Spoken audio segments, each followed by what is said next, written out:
Magandang araw mga boss. Dito na naman tayo ngayon sa probinsya. At gagawa tayo ngayon ng nilupak. Ayun yung gagawin natin, nilupak mga boss. Kaya tara, samahan nyo ako. Ito na yung saging at ibinabana ng aking kasama. Ayun yung gagawin natin, nilupak mga boss. Yan, ayan, hila-hila na natin. Medyo mabigat, marami kasi mga boss eh.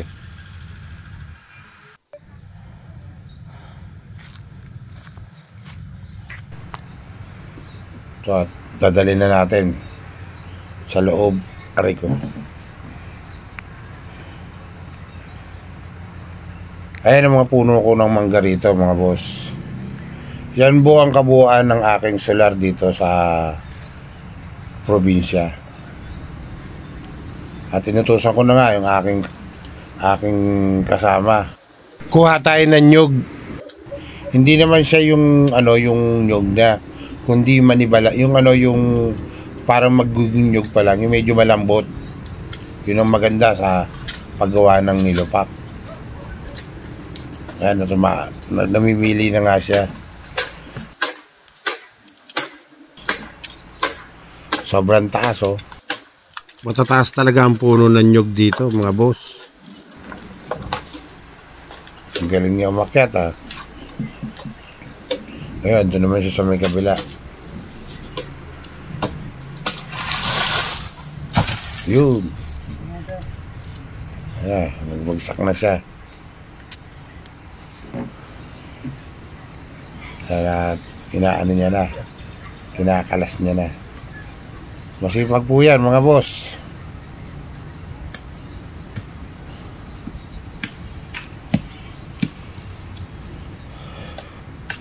Pag ako nauwi ng probinsya, yan ang nangunguha sa akin ng mga buko. Iniinom natin yan araw-araw.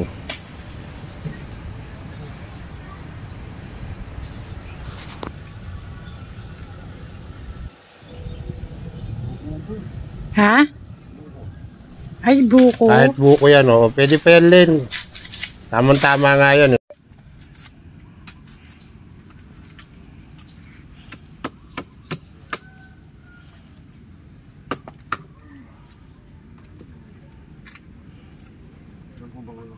Ha? Ano na? Yan, tinaano niya na yung buko. Di ba Len, yung ilalagay yan sa nilupak, di ba? Ha? Yan ang gagawin natin sa nilupak. Yan, nililinis niya na yung buko.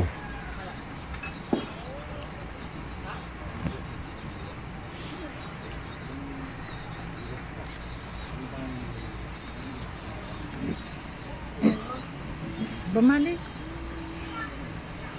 Yan ang aking bayaw. Yung Bali puti po ang aking bayaw mga boss. Paturo ka kay Kuya Jet para... Asawa yan ng kapatid ko. Na dito na naninirahan sa Pilipinas. Yan po ang aming bahay di sa Pampanga. Bali diyan kami nagbabakasyon. Yan ay aking pamangkin. Yan, kasama rin namin nangunguha ng ng mga buko saka saging. Yan yung sabaw mga boss.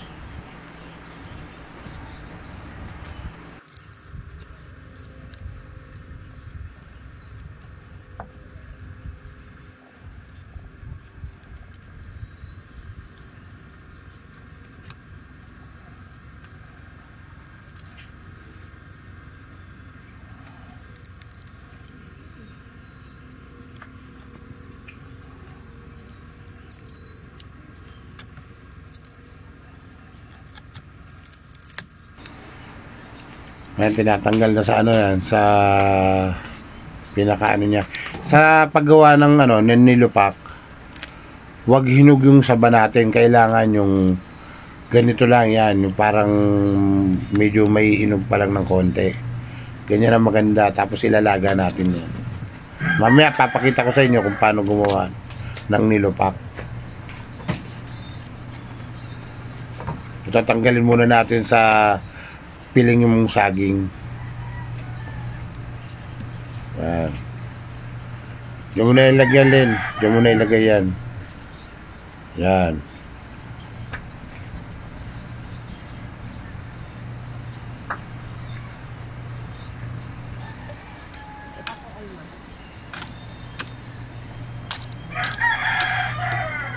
Yan po ang gagawin nating lupak, mga boss.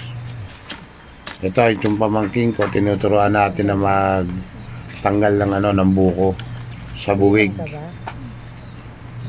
Yan yung ganyan kailangan ng buko sa paggawa ng ng nilupak. Hindi siya nyog. Medyo bata pa yan pero hinuhubog na nating para matuto siya ng maaga kasi madalas din akong nauwi ng Maynila at hindi ako minsan nakakadalaw dito. Bihirang-bihira ako makapunta dito sa probinsya. Katulad lang ngayon, dinalaw ko lang sila, tinignan natin yung mga tanim kung maayos na. At ito nga, nakakita tayo ng ng medyo pwede nang gawing nilupak na saging. Nakakita tayo ng saba, kaya inano na natin.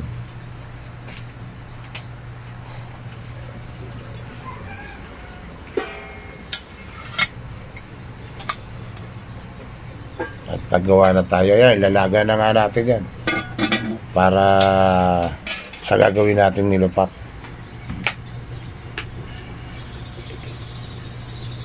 Hindi kailangan ng hinog dito, mga boss, ha. Kailangan yung medyo lang, medyo hilaw pa kasi yan ang masarap na nilupak. Kunin sa isa. Yan, nakita nyo, yan.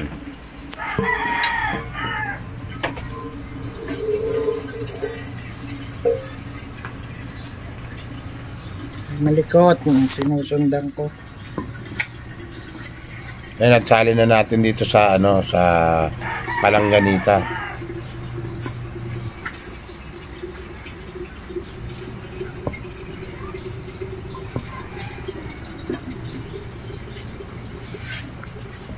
Tapos balatan natin yan at lalagay natin doon sa sa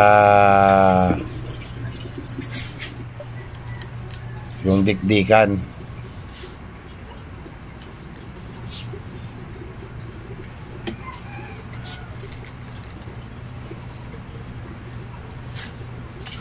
Huwag naman natin masyadong lulutuin yung yung saging. Yung tama lang, yung eksakto lang na luto. Huwag yung masyadong luto-luto.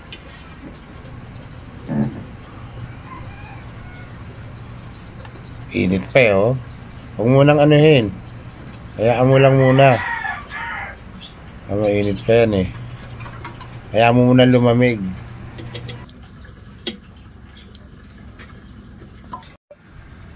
Andahanin mo at baka mamaya mahulog yan. Mainit kasi yan. Dumulagay sa sa bangko. Yan, dyan, banda dyan. Yan.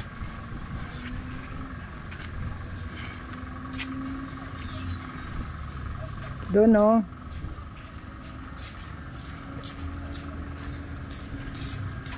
Ang bike dyan, alisin mo yung bike dyan, nakahamba lang.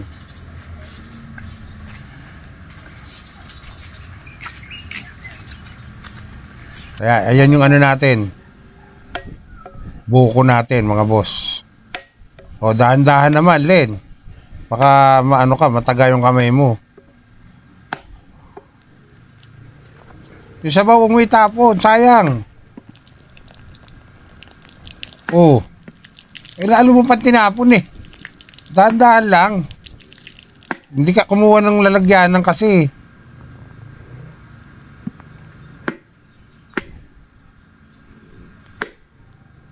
Wala na sabaw. Ganyan yung gagamitin nating nyog, mga boss. Yung parang lang, yung parang maniba lang kung tawagin. Na yan naman yung saging na gagamitin na natin, mga boss. Yung ating gagawing nilupak.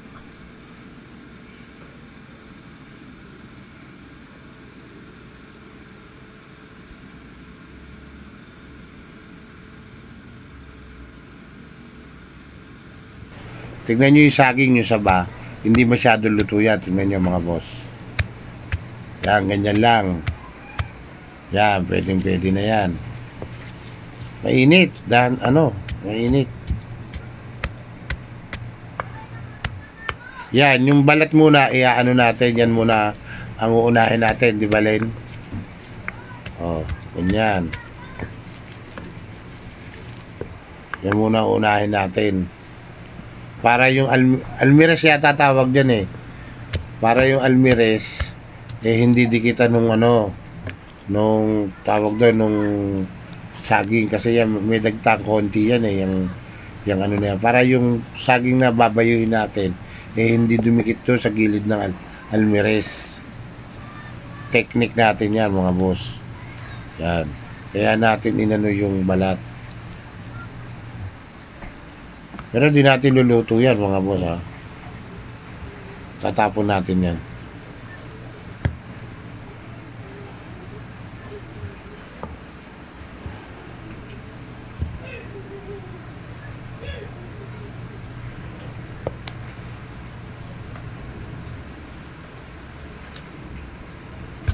Yan ang tilalagay na natin. Yan na yung saging mga boss. Yung saba, yan na. Yan.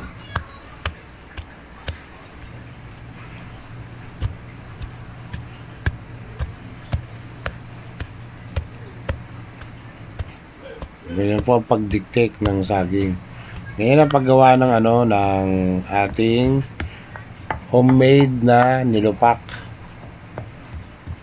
Ang ganda ng ng saging ngayon. Pag yung hindi siya masyadong hinog, yan. Pok-pok-pok-pokin lang natin. Pero mas maganda ang nilupak kasi dahil wala nga kaming yung kamoting kahoy, wala pang bunga. Wala pang bunga. Kaya hindi natin dapat may kamoting kahoy, mas maganda eh. Dahan-dahan toto. Kaya maganda yan, may talaga kamoting kahoy. Dapat kasama sa dinidikdik natin din diyan yung nyug.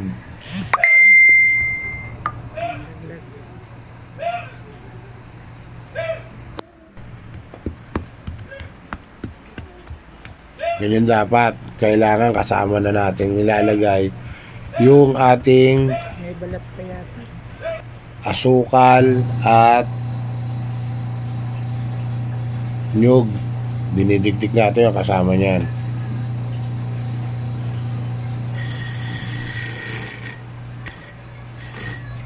Hanggat dinidikdik natin siya, sasama natin yung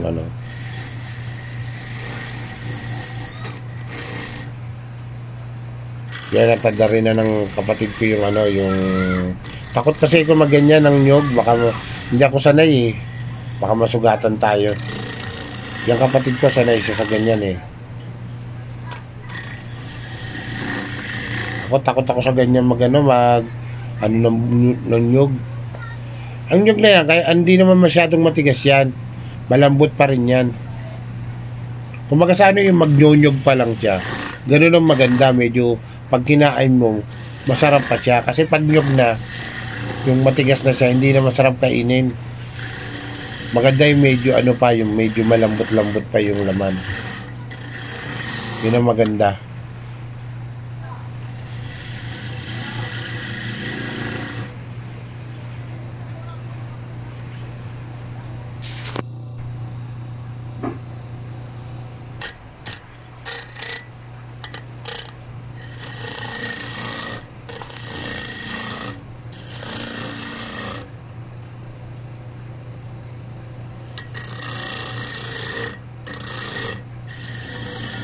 Nakakatakot eh. Hindi tayo sanay. Dahan-dahan ka rin.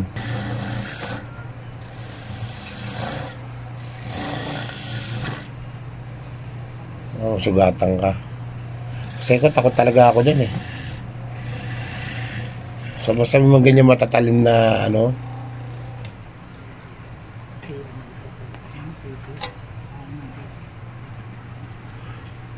Kasi ako dati to. Pero siya marunong naman siya niyan eh.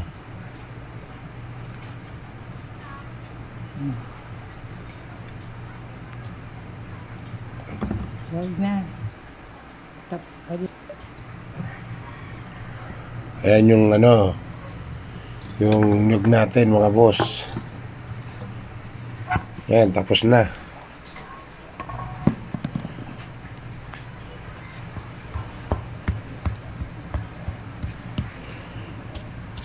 Masarap, ganyan ang masarap sa nilupak.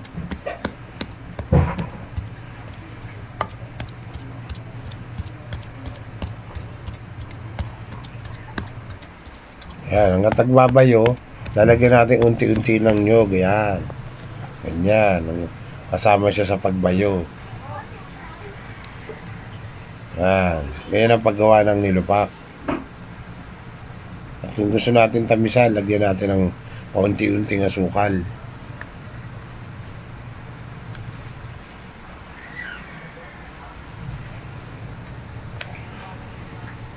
Pero nagpapasarap pa dyan yung ano, yung talaga yung kamoting kahoy. Batangas kasi ganun ang ginagawa, sinasamahan ng kamoting kahoy. Nakakita ako sa kasi niya nung gumagawa sa Batangas. Magkasama, saka sa Bisaya din, ganun din. Kamoting kahoy, nalilaga, at saging na saba. Inaano nila, ganyan. Dinidiktik din. Lagyan na natin ng asukal, mga boss. Yan, yung asukal na yan. Yung asukal ng brown.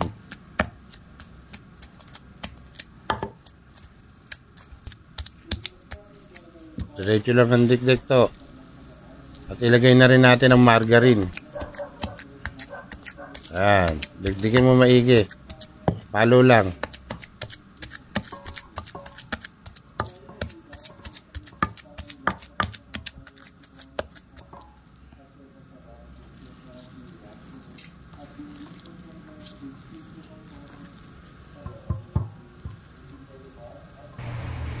May margarine na yan.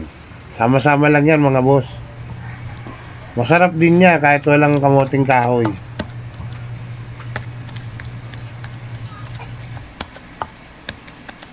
Homemade nilupak. Dahan-dahan toto ha, baka ano ka.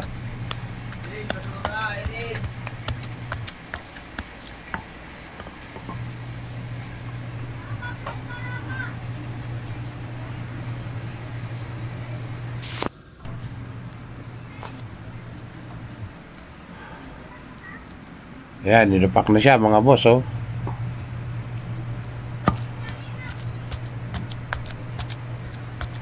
Ganyan ang pamangking ko, no, mga boss. Pamangking ko yan, mga boss.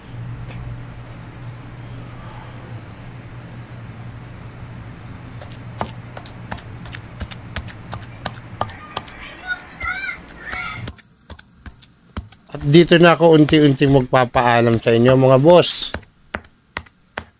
Please like and subscribe nyo naman ang aking YouTube channel para makagawa pa ako ng magandang video para sa inyo. Hanggang sa muli. Bye-bye!